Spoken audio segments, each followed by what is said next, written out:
Salut, c'est Jordan et aujourd'hui on va voir comment faire pour ne pas passer pour un escroc ou un imposteur. Alors tout simplement, quand on fait une page de vente, on veut souvent tirer le meilleur parti, on veut essayer de convaincre et d'apporter tous les bienfaits de notre produit. Donc ça, c'est la manière la plus simple. C'est vrai et on ne va pas changer ça. Mais forcément, quand vous proposez votre produit avec tous les avantages, un prix relativement pas cher, ce qu'il peut apporter, etc. Et en plus, comme on le disait là, si vous vendez sur Internet, vous pouvez faire du coup des prix relativement attractifs puisqu'il n'y a pas de frais, c'est juste du temps pour la formation, mais vous n'avez pas de matières premières à payer. Donc souvent, les prix sont quand même relativement bas par rapport à ce qu'ils peuvent apporter. Évidemment, du coup, certaines personnes se demandent, mais est-ce que ce n'est pas une arnaque parce que ça fait absolument tout ça pour un prix relativement raisonnable, ou alors le prix qu'on me demande est très très élevé, du coup, je veux être sûr que ce n'est pas une arnaque et que je ne vais pas me faire ponctionner par exemple de 1000 € et que je ne vais jamais avoir ou pour mon prix ou pour la qualité ou que c'est quelqu'un qui va partir avec mon argent et il n'y a rien derrière.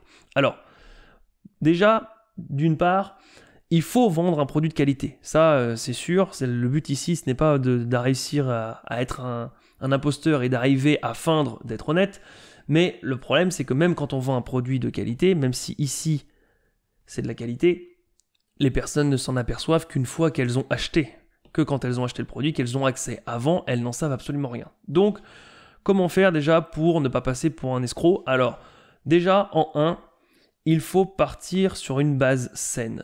Une base saine. Pourquoi? Parce qu'une base saine, ça parle à tout le monde et ça rassure tout le monde. Si forcément vous dites, voilà, je ne sais pas comment réussir à maigrir, à perdre 30 kilos en 3 mois, si vous dites, c'est grâce à une petite pilule magique, on ne sait pas trop ce qu'il y a dedans, mais je vous envoie un petit sachet pour 1000 € et puis, ou pour 100 €, et puis vous allez voir, vous allez fondre, les gens vont se dire, ouais, c'est bizarre, ça se trouve, sa pilule, c'est des bêtises, c'est juste un effet placebo, ou du sucre, ou il va nous envoyer n'importe quoi. Bref, si vous dites par contre maintenant, voilà, il va falloir faire des efforts, voilà, c'est un programme sportif intensif, il a fait ses preuves, mais c'est basé sur le fait qu'on va brûler des calories et puis qu'on va manger par exemple des brocolis ou des légumes qui ont très peu de calories, qui ont beaucoup d'énergie apportée, mais pour peu de, je ne sais pas, de calories, de sucre, peu importe. Voilà, on part sur une base saine, les gens se disent effectivement, ah oui, il part sur quelque chose à la base de sain, il l'a peut-être travaillé un petit peu plus, mais du coup, ça doit avoir beaucoup de valeur et ça doit être relativement honnête puisque c'est connu, le sport ça marche depuis des années, l'alimentation aussi, donc on se retrouve avec quelque chose, voilà, ça rassure les gens. En 2, il y a une technique qui peut marcher aussi, c'est le fait de dévaluer son produit. Alors pourquoi dévaluer? Parce que le fait de toujours surévaluer le produit, de dire qu'il n'est, par exemple, il est pas cher, relativement pas cher comparé à ce que vous pourriez l'avoir, il est génial, donc il est bien, il est rapide, simple, etc. etc. Bref, tout ça, souvent on se dit, ouais, en gros c'est le produit parfait, en gros il a aucun défaut, et du coup il essaie de nous vendre un truc qui est bon, rapide, propre, sain, pas cher, etc. Bon, les gens du coup sont plus qu'hésitants, ils se disent c'est bizarre, le produit parfait n'existe pas, la formule secrète n'existe pas, donc il y a forcément un problème quelque part. Le fait de montrer, de dévaluer, de montrer un défaut, peut justement focaliser les gens en disant bah voilà, il est là le défaut, il n'y a pas de produit parfait, mais si le défaut leur convient, du coup, ils sont beaucoup plus susceptibles d'être vraiment intéressés, de ne pas être méfiants sur les autres points. Par exemple, pour notre exercice de sport, notre programme de fitness, si vous dites voilà, il est pas cher parce que je peux en vendre plusieurs sur internet, il est bien parce que c'est sur une base saine, il est rapide parce qu'effectivement on va faire fondre très très rapidement, etc. Bon, maintenant, le souci, c'est qu'il va falloir se donner, il va falloir passer beaucoup de temps à la salle, et du coup, et se dépenser beaucoup et cramer beaucoup de calories. Donc ça, c'est pas pour les feignants, il va falloir se donner si vous voulez ces résultats-là. Voilà, l'inconvénient, c'est que ici, il va falloir suer, il va falloir passer beaucoup de temps, etc. Si la personne se dit, oui, mais moi, du coup, ça me va parce que c'est ce que je cherche, c'est un programme rapide et on n'a rien sans rien, donc j'en suis conscient, il va falloir que je me bouge. Du coup, il se dit, ah mais voilà, c'est pour ça aussi, du coup, que c'est rapide, que c'est sain, parce que le sport c'est sain, que c'est pas cher, parce que bon, ok, pour son truc d'internet, c'est une formation sur internet, bon, pourquoi pas. Et le fait que ce soit rapide, bah oui, je pense bien que si je passe 4 heures par jour à la salle et qu'en plus je mange son programme alimentaire, oui, je veux bien y croire, vu que vous avez dévalué et que vous avez prouvé que votre produit n'était pas justement une formule secrète tombée du ciel, ça rend le tout crédible. Et le fait d'être crédible rend du coup le produit attractif, puisqu'il est peut-être un peu moins bien que la perfection, mais il existe. Et s'il existe et qu'il est presque parfait, et si en plus il répond aux attentes que la personne veut, il est parfait pour elle. Donc elle a conscience qu'il n'est pas parfait parce qu'il y a ce côté-là, mais si ça lui convient, il devient parfait pour elle, et du coup, elle est susceptible, beaucoup plus susceptible de l'acheter. Et une dernière chose qui peut beaucoup aider aussi, ce sont les témoignages. Alors évidemment, vous allez me dire, c'est facile à falsifier. Oui, c'est vrai. Oula, oui, bon, témoignage, c'est facile à falsifier. Oui, effectivement, on peut très bien prendre un message ou deux, rédiger, mettre une photo trouvée sur Internet, etc.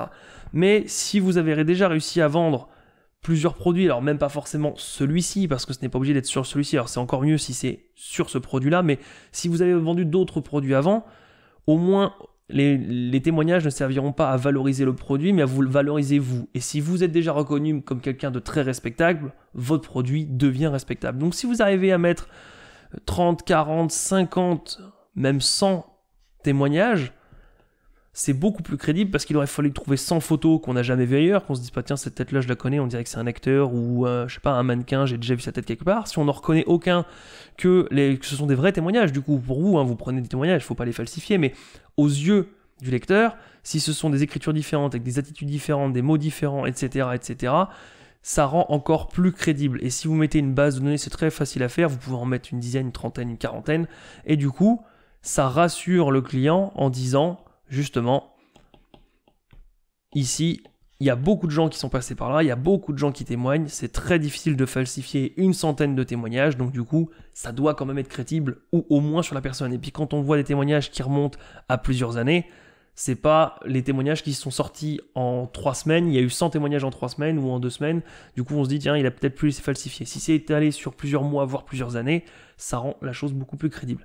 Certains vous diront qu'il faut aussi ajouter une garantie. Alors une garantie pour moi, ce n'est pas du tout quelque chose qui va vous aider à vendre, enfin à ne pas passer pour un imposteur. Ça peut aider à vendre quand la personne est indécise et qu'elle se demande si l'investissement, par exemple, sur les 100 € ou les 1000 € qu'on disait ici, les 1000 € que je donnais, elle se dit, voilà, s'il y a une garantie, effectivement, si ça ne me plaît pas, je pourrais être remboursé. Mais là, on n'est pas dans le fait de ne pas plaire ou de ne pas correspondre, on se demande si c'est un escroc. Et si c'est un escroc qui dit, je vous rendrai vos 1000 €, si de base, il a vendu un produit plus que minable pour empocher 1000 €, il y a peu de chances que la garantie fonctionne. C'est peut-être un attrape-pigeon. Donc, du coup, le fait de proposer une garantie, pour moi, n'aide pas à ne pas passer pour un imposteur.